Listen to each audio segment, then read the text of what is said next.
Choosing the right product. When you first start your online business, the first and most obvious question you will ask yourself is, so what am I going to sell?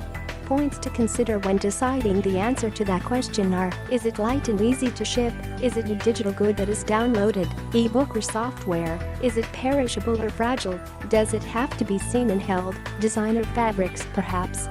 Is there enough demand to make your venture profitable? Does it have little competition from large online companies? Niche products. The last two characteristics are the ones that can be hard to pin down.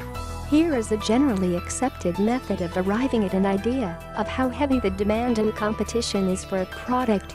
If you have a special interest in some products that meet the above criteria, great, but don't limit your investigation just to items you like.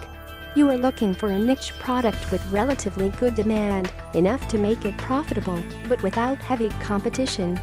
One way to see what the demand is for products you are interested in is to look at search engines to see how frequently people search for the product you are considering.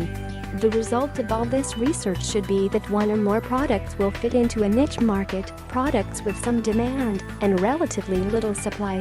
For the best results, focus on one niche product category and offer a wide selection.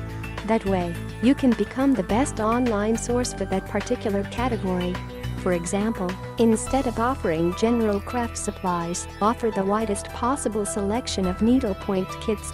This strategy will also allow you to rank higher in search engines because you can optimize your pages for fewer, more specific keywords.